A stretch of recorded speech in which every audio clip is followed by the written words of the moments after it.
And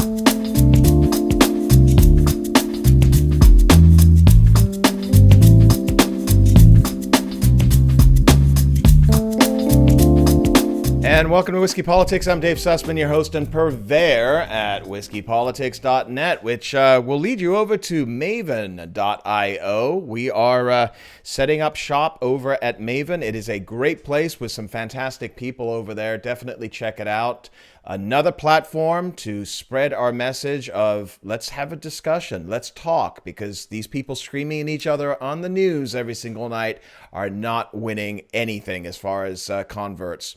Maybe preaching to the converted, that is all. So our discussions are about the culture, politics, science, economics, music. We're going to have some fascinating interviews coming up here, so make sure if you're not following us on our social media, please do so. And speaking of social media, at Whiskey Politics and the Dave Sussman Show on Facebook, you will find some replays of the last, the couple of nights of debates that just took place with the Democrats. We were live streaming it. We had a panel, fantastic individuals, Michael Loftus, Ken Emmons, the street artist Sabo. We had Sue Robertson, who's very involved in the political behind the scenes of what's going on with everything. Just a great group, and I'm going to just tell you right now that it was a lot of fun watching the debate and talking with other people live without having to rely on listening to what pundits thought. These guys on the news, and I don't care which news station you watch, whether it's Fox or MSNBC. I don't think anybody's watching CNN anymore. It's don't tell me what to think, man. Okay, we've got our own thoughts. And here's my thought, and without looking at it, what any of the pundits were saying last night, and I haven't looked at what any of the pundits have said since. I just haven't had the news on. I think when we take a look at the Democrat debates, with the first two debates, that is anyway, where you had 20 of these individuals on stage, where 98% of them were full throttle socialists, free everything, open the borders, free health care, ninth month abortions, basically everything that you think of when you think of the hysterical left, these people were standing up for. And I don't see that as a threat. Listen, President Trump, I'm just going to say this right now, he's going to win re-election, whether it's by a landslide or it's close, unless a black swan event happens between now and November of 2020. And anything can happen. But if that election was held today with the economy the way that it is currently right now, with wages going up, with unemployment as low as it is, as most people's stock portfolios doing very, very nicely, thank you. This president wins hands down. Any incumbent will win re-election 80% of the time. And if the economy is good, unlike it was in 1992 when George Bush ran, quite frankly, I think that number goes up even further. But what we saw in those debates, and this is something that we talked about, and check out the panel. I think we had a lot of fun, a lot of humor. We were drinking. It was Whiskey Politics. So, an hour in, there was, especially the first night, just go and watch Sabo. That's all I'm going to say. Second night, he didn't take a drink. I think he was a little hungover. I love Sabo. Great guy. Very articulate. And so, being obviously our barriers let down a little bit with a few drinks inside of us. Some of us had some fun things to say. But this group, it's all about identity. Now, do I think any one of these individuals stood out? Do I think any one of them pulled away from the rest of the pack? Well, I said this last night, okay? The moderates, Hickenlooper, for example, who basically has come out and said, if we push socialism as Democrats, we will lose the next election. He's gone. He's done. He's finished, right? He's telling everybody on stage that you guys can't take away people's private insurance. Half of welfare, for crying out loud, is private, right? So I think he is a voice lost in the socialist, extreme leftist, progressive wilderness now. And there is no home for a Hickenlooper or anybody else that wants to be a Democrat, that believes in the progressive left, but not at the length that the other folks are going. So I don't think much changed last night. What I do think changed is that there's a lot of murmurings probably happening right now in the Biden camp. He came across as an old doddering fool, frankly. He tried to push back. Senator Kamala Harris, I think, was the winner. And I said early days that she is going to be in the top 3. I think she will be a vice presidential pick ultimately, whether it's with Biden. I don't think Bernie's going to make it. Bernie looked old, man. He looked frigging old, and he's repeating the same things over and over and over. And he's become a caricature of himself. I mean, I was expecting Larry David to come out, right? So I don't think anybody else really stood out. What I do believe is that people like Swallowwell, as we called him last night, is a joke. That guy and a few others like him do not belong. I mean, I'm just stunned at the level of ineptitude by this man who has never in a day in his life worked in the private sector. He was an attorney, a prosecutor in government right out of college, and he's been in government since. And he doesn't know a darn thing. The guy is a joke. So I think that the herd is going to be thinned very, very quickly here. Money is going to be drying up. Money already dried up for a lot of those lessers. I don't think we're going to see Beto be in the final. It's time for the Democrats to really start getting rid of, I would say a dozen of those folks need to go home very quickly.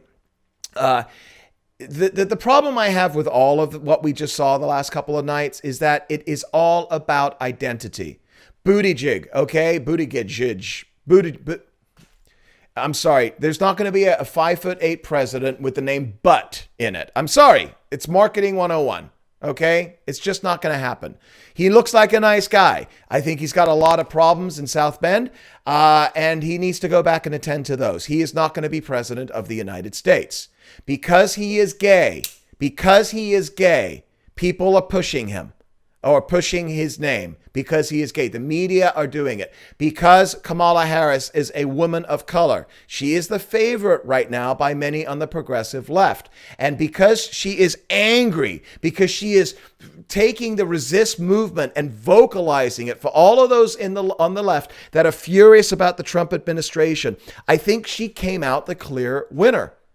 As far as other candidates that realistically have a chance, that have the infrastructure, that have a position in government, I think Kamala Harris is the one right now, and it's going to change on the next debate, but she is probably the one to beat.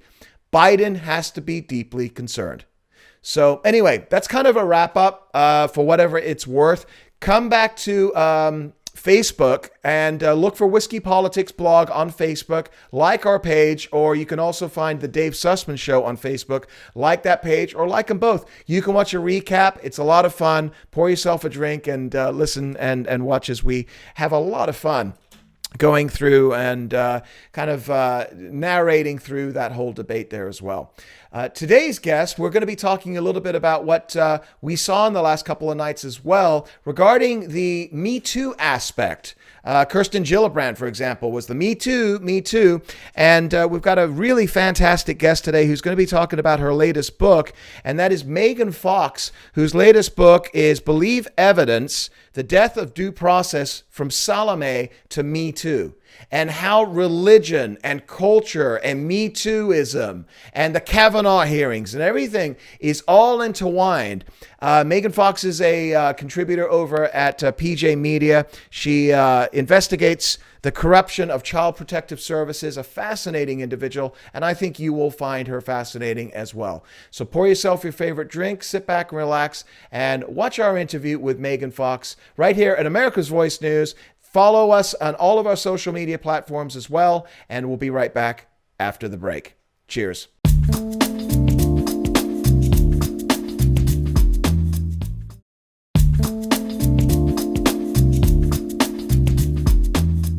And welcome back to the show. Dave Sussman here. And as I mentioned, the aforementioned guest of the day, very excited to have her, Megan Fox. She is an author. She's a columnist over at PJ Media. and an investigative journalist as well. She's focused on government corruption, especially when it comes to Child Protective Services, CPS. Megan's latest book, the book is titled Believe Evidence, and fantastic. We're going to put up a link to this here. Believe Evidence, and slashed out is Believe Women. Right? And the death of due process from Salome to hashtag Me Too. Megan, welcome. How are you today? Thanks for having me, Dave. I'm well. Oh, thanks for joining us. You know, I'm fascinated by everything you're writing about right now. It covers so much of what is going on in our culture, especially with the push right now from certain segments of our politic, and that is Me Too. But talk a little bit about the book and the premise and what brought you to write it. Sure. The book idea really came to me when I was, I do sort of similar reporting as you do on the daily politics, and what's going on in Washington. And I was sitting on my couch for what seemed like 2 days straight watching the Kavanaugh Supreme Court circus hearings. And we were, live blogging at the time, and I think I hadn't eaten in 24 hours because it was just so riveting, right? That Dr. Christine Blasey Ford comes to the stand and, gives her explanation of why she thinks that Brett Kavanaugh is not eligible to be a Supreme Court justice. And, the world was kind of waiting with bated breath, breathless, waiting for this, this great moment. And what we got was a bunch of absolute nothing. You want to talk about a nothing burger? I've never heard of a worse testimony that would be laughed out of court than Dr. Christine Blasey Ford's testimony. She offered no evidence. She offered no date, no time, no witnesses. The only witness that she claimed to have had was a woman who claims she wasn't even there. And this is what the Democrats had hanged all their hopes on, was this one woman. And as I was watching it, and I saw the look on Brett Kavanaugh's face when it was his turn. And he came walking down that hallway holding his wife's hand, and she was crying. And his face had the look of thunder, on it. And I thought, oh boy, this is about to get pretty interesting. And as he began to speak, I cried. I mean, I started to see my son, my husband, sitting in that chair, being accused of things he couldn't possibly defend himself against, a 30-year-old accusation with no witnesses. This is why our judicial system is set up the way it is. It's why we have due process. It's why the accused is innocent until proven guilty, so that some grifter can't come along someday and just destroy a man's life with no evidence. What I hated seeing in the days that preceded this and in the days that followed the hearings was the left's insistence that we believe women. A hashtag popped up. It was Believe All Women. Well, I don't know about you, Dave, but I'm a woman and I know lots of women. And I don't think that just being a woman makes anyone less likely to lie than anyone else. And in my experience with women, they can be just as treacherous, evil, and nasty as anybody else. And in this particular case, I did believe Christine Ford was lying because she gave us no evidence to prove otherwise. And so I decided in that moment I was going to write this book. And I wrote an article entitled How to Christine Blasey Ford Proof Your Son. And the article went really viral. I ended up on Tucker Carlson to talk about it. And one of the things that he said was, I want to believe women. As a man, I think we're genetically disposed to really want to believe women. And I think that that's true. And you guys should watch out, because there are women out there who will just destroy you for no reason. And so I put together this book after that to address that concern that men have.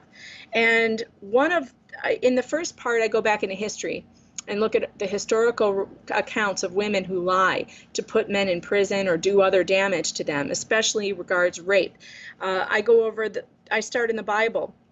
I talk about Eve, Athaliah, Jezebel, Potiphar's wife, who trumped up a rape charge against Joseph and had him put in prison.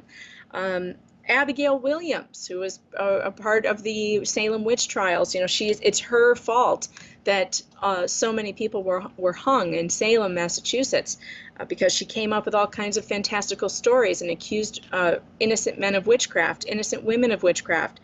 And then in part 2, I go into the lying wretches of the modern age, including Tawana Brawley, Carrie Dunn, Dr. Lynn Snowden. These are some you've heard of, some you haven't, but you have to read this book. Mattress Girl was another one. Do you remember her at Columbia? She accused someone of rape and walked around with a mattress. That's right. Remember her? Yeah.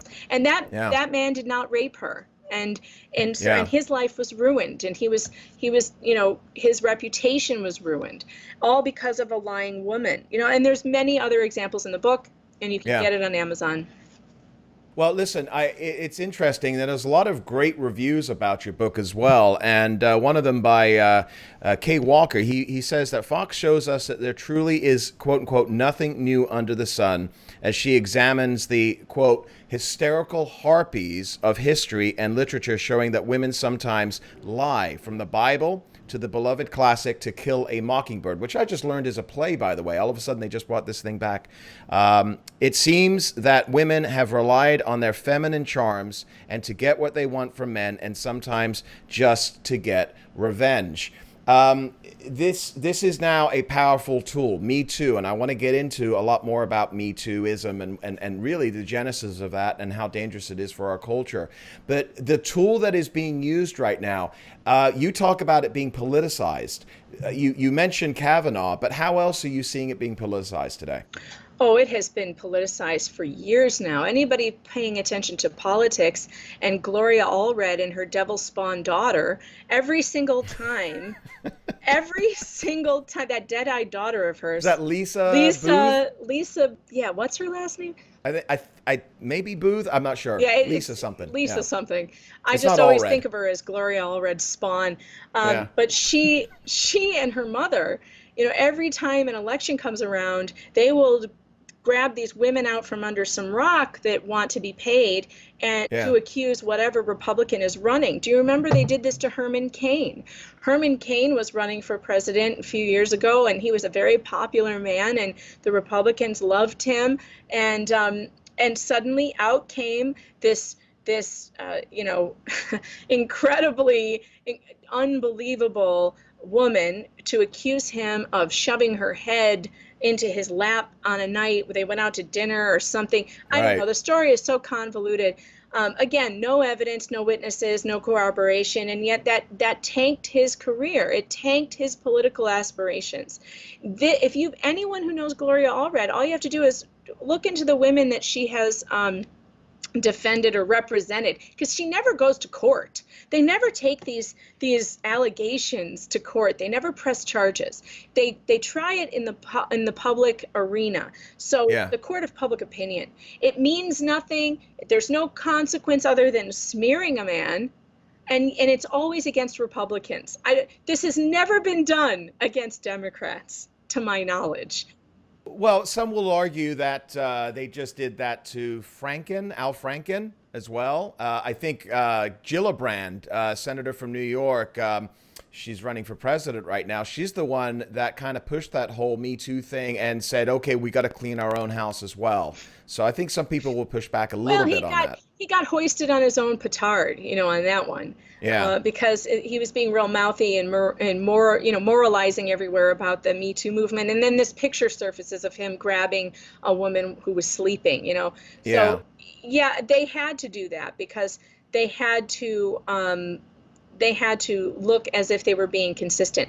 But on a usual basis, the Democrats will rally around whoever is accused of. Yeah, and also, just as a follow-up on that, before we take our quick first break here with you, the left is absolutely furious at Gillibrand, right? They said that when she put her hat in the ring for president, they said that there's no way she's going to win. The Democrats aren't going to vote for her because she came out and pushed the whole effort to get Al Franken to resign. So anyway, we have Megan Fox, the author of a fascinating book, Believe Evidence, The Death of Due Process from Salome to Me Too. We are going to continue right after the break. We'll be right back. Dave Sussman, don't go away.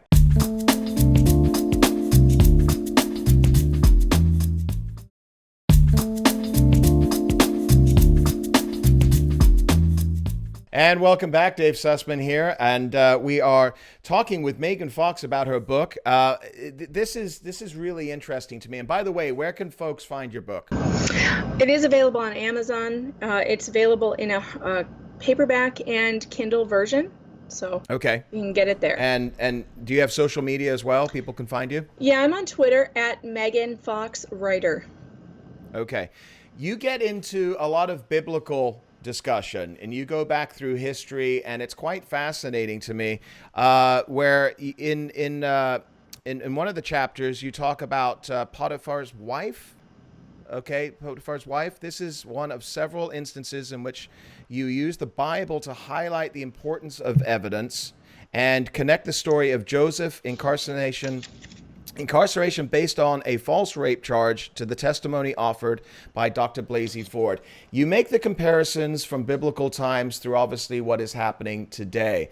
But we're seeing something happening in this country today where, and I want to get into this a little bit more detail further into this interview with this attack on religion in our country. But do you see right now some parallels between not just attacking men generally or making these false accusations, and also an attack on the institution of religion and the Bible and our history? Oh, certainly. I mean, we are in an unprecedented time right now where religious freedom is being curtailed everywhere you look. And, I believe in Canada right now, a law was passed where government workers cannot even wear religious medals. That is coming here as well. And we are being told that history is being rewritten as we speak, that our religious freedom, our First Amendment rights to for our freedom to not be infringed, is actually being rewritten to say that somehow we should be free from religion and not freedom to practice our religion. Practicing your religion in the public square is frowned upon now. And yeah, I think I almost feel like I have to apologize to people for my book being so religious in nature, but because people don't want to hear it. People do not want to hear a religious argument for how we live our lives.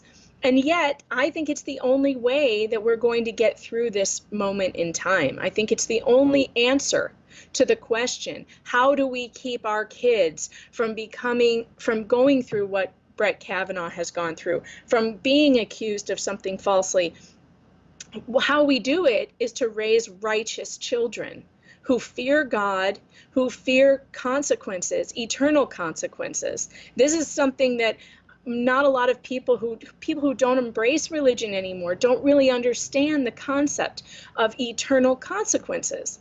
And when you do, look at how Mike Pence turned out to be the smartest guy in the room in the Me Too movement. Everyone made fun of Mike Pence. Oh, he's so puritanical, he won't have dinner with anyone who's not his wife. Well, guess who didn't get caught with his pants down around his ankles during the Me Too scandal? Mike Pence, because he adheres to a biblical standard of living. He adheres to a strict standard that would not even put him in the appearance of evil.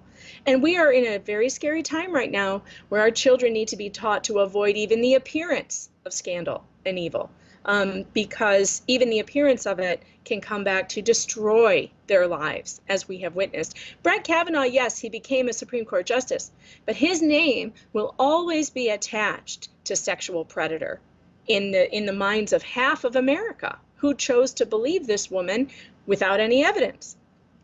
And so I do believe that the best way to avoid these issues and scandals is to get into your Bible and live your life according to Western traditional methods, which is obey God's law first. And the push for secularism in this country has always been there.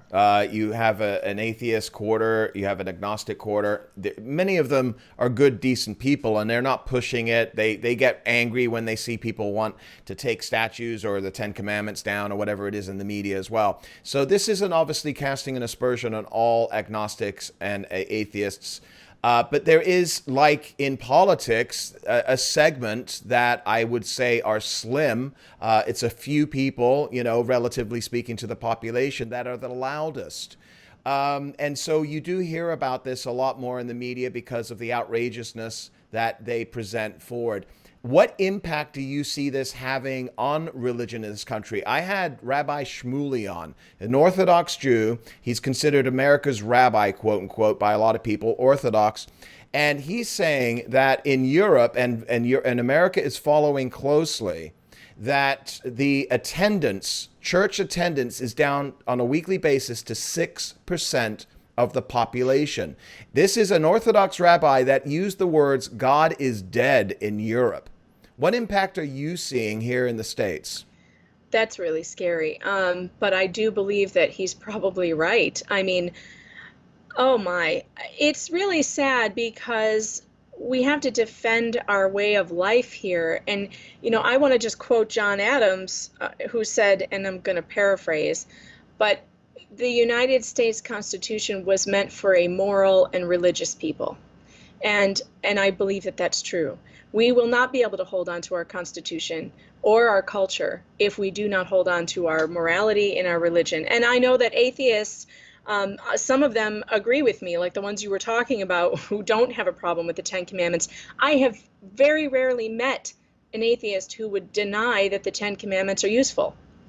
Or that our laws are based on them. Well, Judeo-Christian law is what exactly that is. It's thou shalt not murder, Right. do not kill, so on and so forth, steal and so on.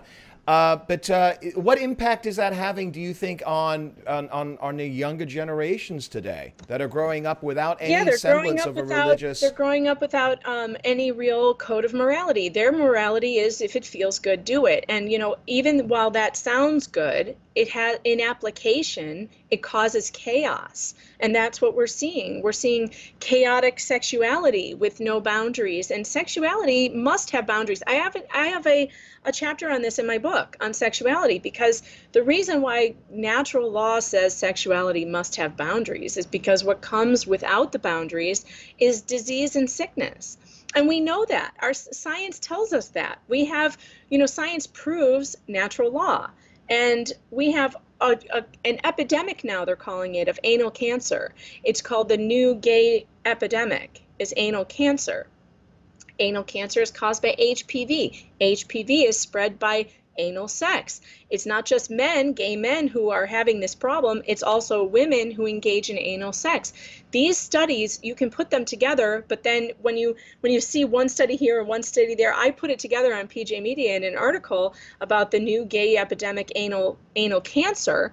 And as soon as I did that, they pulled the studies down and memory hold them. So you can't even see them anymore. We're talking about, it's not only affecting people's morality, but their physical health. Wait, I'm sorry, Megan. They pulled the studies down. Why? Because I had the nerve to put it together that said HPV is causing the anal cancer, and what's causing the spread of HPV? Anal sex. That's something that no one wants. So they felt it was a homophobia, it was a slight against gays. Yeah, right. And they don't want you to know, no one wants you to know that anal sex is bad for you, that it causes all kinds of problems, anal fissures, tearing, infection, and the spread of HPV. These are things that are undeniable. They are not debatable, and yet this information is being covered up. It's crazy. I think that the lack of religious education, the lack of knowledge of God's law is hurting people, not only morally, but physically harming people. And we can see it in the spread of these diseases that could easily be stopped if people knew what is the problem. Yeah, and in the last minute before our final break with you, how is that impacting our politics today, do you think? Well, the politicians, look at the Democratic Party. They have really gone off the rails. We used to have blue dog Democrats who were pro-life, who were, pro-common sense. But we don't even have that anymore. They were run out of the party. I think Zell Miller was the last one to exist. These people in the Democratic Party now are just, they're off the rails crazy. There is no morality. Look at how the new abortion laws in New York and Illinois, where they've brought back partial birth abortion and abortion up to the 40th week, and according to the governor of Virginia, even after. Infanticide. It's just, there are no lines drawn. There are no boundaries. Yeah. Megan Fox, everybody check out her book. We're going to be right back after the break with Megan because I want to get more into the politics of today. We're going to talk a little bit about Trump and an interesting article that just came out with David French. I know I've got some viewers that are about to throw their camera at the screen. David French, never Trump guy. His Time Magazine article. We're going to get into it right after the break with Megan Fox. We'll be right back, folks. Dave Sussman here. Don't go away.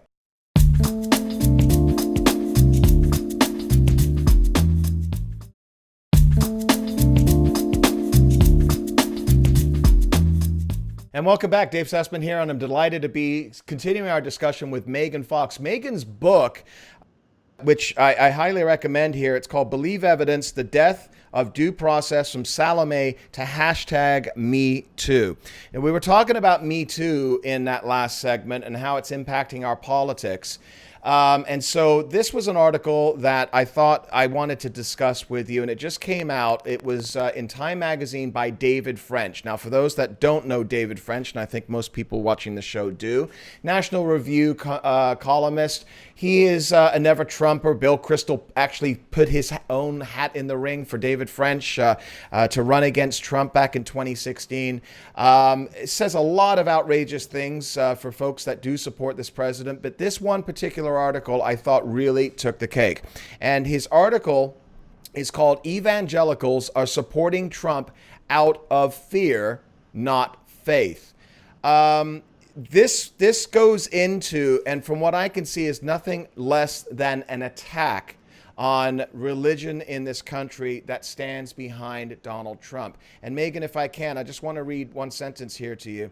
He says, proximity to power has always had its attractions for religious charlatans of all stripes, but I'd suggest the real reason for the breadth and depth of evangelical support of Trump is deeper and perversely even more destructive to its religious witness. And that reason is fear. Reaction? Well, look, I don't agree. I think God's people historically have relied on leaders to help them through trials of religious persecution. If you look at the Jews and King Cyrus, for instance, King Cyrus was a pagan king who overtook Israel, but allowed them to rebuild the temple, rebuild the wall, and so was instrumental and was prophesied by Isaiah to be a man that God had chosen specifically to help the Jews rebuild the temple, rebuild the wall. And so I don't think it's accurate that Christians should not look to their leaders for help in these instances, especially considering we are under what I would call religious persecution. Look at the law in New York that just passed, repealing religious exemptions for people who object to vaccines that are made with aborted fetal tissue. Now no one in New York is allowed to have their religious conscience anymore to say no to pharmaceutical products that they consider unethical. In these cases, Donald Trump has done amazing work repealing some of these problems that we're having, like, for instance, the Catholic nuns who were being forced to give out birth control, right? That is no longer happening under Donald Trump. He has also opened up an office in Health and Human Services for anyone who feels that their religious freedom has been violated. He appears to care about religious persecution. Whether or not he's a religious man really makes no difference whatsoever. King Cyrus wasn't a religious man either. He was a pagan. He worshipped pagan gods, but he did amazing things for the people of Israel. So the idea that, I don't really understand David French's problem with Trump, other than the fact that he thinks that Trump is just not worthy of because, he's just orange man bad, I guess, because he's just so uncouth or whatever it is that bothers David French. I respectfully disagree. I think that even a man who is not religious, even a man who is not a Christian, can do good things for Christian people and for religious rights. And I think that he is doing what he can. I think this is, and David French is a religious man himself. I believe he's Catholic, if not Christian. But this is an attack, I think, on anybody that considers himself religious that supports this president? Because, I mean, he has got a lot of problems with this president. And while every once in a while he'll stick this head out of the ground and say, okay, that's a good policy decision, I'd say 9 times out of 10, most of what he writes is fairly critical of this president. He says, yet the church is acting as if it needs Trump to protect it. That's not courageous, it's repulsive. And so long as this fear continues, expect the church's witness to degrade further.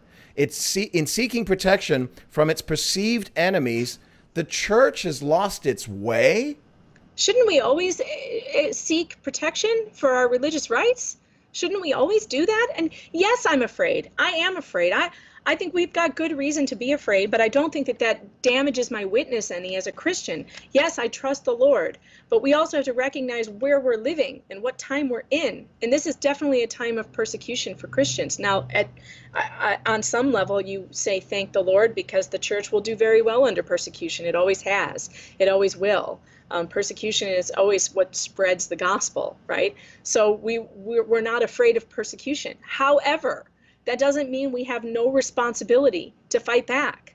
What are we supposed to do, David? Lay down and die? Like, are we just supposed to lay down and let them walk all over us and not fight for our religious rights? I don't agree. I disagree wholeheartedly, and I do not believe that this is an issue of fear. I believe that we are to go for any amount of protection for religious rights that we can with anyone in office, not just Donald Trump. Yeah. And obviously we don't have David French, on this with us to defend his article, but it was received like a, nuclear explosion. If you go on Twitter or whatever it is, there's a lot of people that were very, very angry about this, because what you're doing is by assuming that you are in support of this president, that you are not following the tenets of your faith in some way, that he is in fact questioning those and putting it in some dubious context for politics over religion. And I can understand why people were so angry over this. But what he is pointing to is that the evangelical sect, which does by and large support this president, are they taking a look at it from, and I'm not asking you to speak on their behalf, but as a religious person, do you take a look and separate the man from the policy, the obviously the imperfectness of the man Trump himself from what it is that he is standing for and trying to protect? I think as a Christian, our duty, and it says in the Bible, is to recognize that those in power were put there by God. It says that. It says that God has chosen the leaders of the nations. And if that is the case, then our duty is to pray for them and to pray that they do the work that God has assigned to them. I do not believe for 1 second that any of this naysaying and any of this tearing down of this president is a godly thing to do. I don't believe it is at all, and I think David French is wrong. And I don't appreciate the Christians that go around trying to judge other people's Christianity by who they voted for, unless in that case, if you're voting for someone who's for abortion, there's something wrong with your faith. But and I feel confident saying that. But on the issue of Donald Trump and his personal adultery or whatever it is because that's mostly their problem, right? That he's not a good man, and so he can't be a godly president. I disagree completely. God has used all kinds of sinners. David, the king of Israel, was also a murderer and an adulterer. So throughout the Bible, there's all kinds of people that God used that had all kinds of personal failings. No perfect person has ever lived except Jesus Christ. And if you're not Jesus Christ, then we could all say the same things about you. So to me, it doesn't even make any sense. None of this makes sense. If Christians had to wait for the perfect candidate, for the Jesus Christ candidate, they would have to wait forever. They'd never be able to support anybody. Let's bring this discussion to current events right now, because we are in another political cycle. Political cycles never end in America. And so we just had the debates on the Democrat side, and much of what was presented by the Democrats, I think mostly in unison. We had a couple of folks that tried to pull it back to the moderate level, but I think 98% of the candidates are far left. And when they're talking about open borders and illegal immigrants coming in and supporting them, how does that impact, from your perspective? I think the Hispanic community in the United States is a fairly conservative group, okay? Catholics, by and large. How do you think where the left is right now will impact this discussion that you and I are having right now about the role of religion in our country and this pushback against it by the left?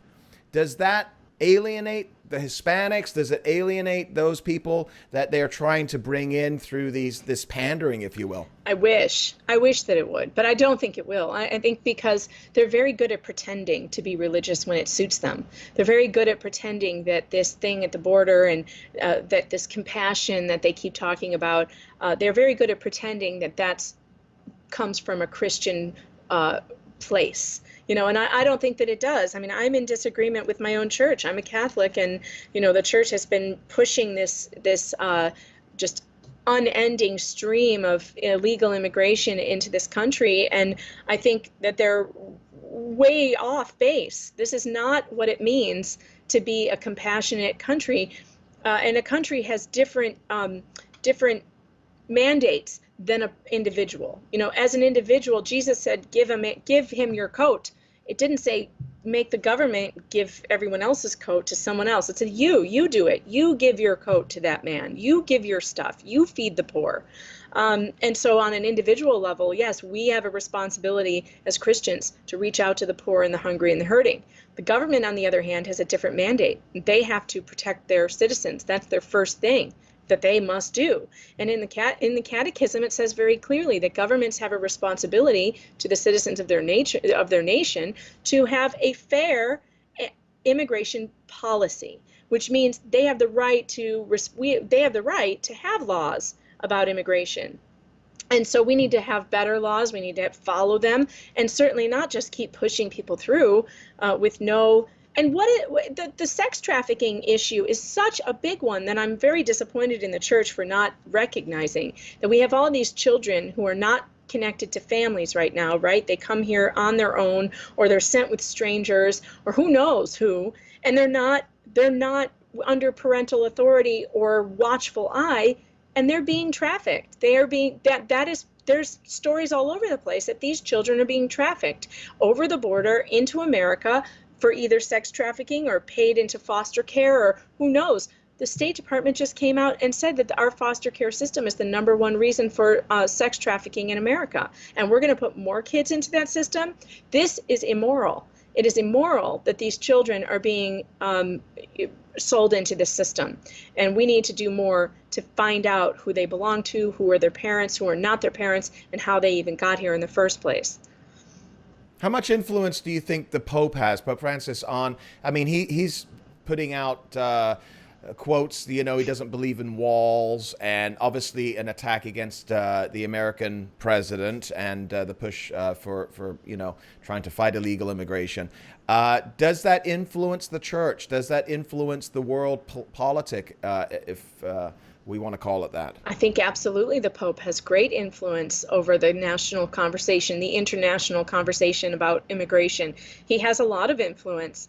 However, as a Catholic, I am not required to agree with the Pope. I'm not required to do that. I don't have to agree with the Pope on everything he says. I am only required to follow my faith, and the faith, until he changes the catechism, I'm going to follow what the catechism says, which is that countries have a right to enforce immigration policy. Whatever the Pope says on Tuesday or Thursday has no bearing on what, the actual catechism says. And so I think people need to remember that. Everyone likes to talk about the infallibility of the Pope. Well, that's only for when the Pope is speaking ex cathedra, which has not happened in many, many years. And when he's speaking off the cuff, that's his opinion. And he's allowed to have his opinion, and I'm allowed to have mine. And I disagree with him on this particular issue. But yes, he has much influence, of course. He is going to influence the way that the church thinks and the way that people in the church think, because many people in the church don't know that they have a right to disagree with the Pope. unfortunately. I always find it interesting in our last minute here when I see people in the media that traditionally been very leftist, and they're now coming out and quoting the Pope, so... I know. There's a little bit of a conflict of interest there, but it's true. Anyway, Megan Fox, find her book everywhere, folks. Fascinating subject, and something that I think a lot of people will gain a lot of, get a lot out of, especially in this day regarding, what is happening in our culture and our politics and Me Too-ism as well. Megan Fox, again, folks can find you and the book where? On Amazon.com. It's available on Kindle and paperback. Believe Evidence, The Death of Due Process, from Salome to #MeToo. It's been a pleasure having you. Would love to have you back down the road and catch up, and fascinating discussion. Thank you so much for your time. Thank you. Thank you, Megan. Take care. And we'll be back again real soon. Dave Sussman here at America's Voice News. Cheers.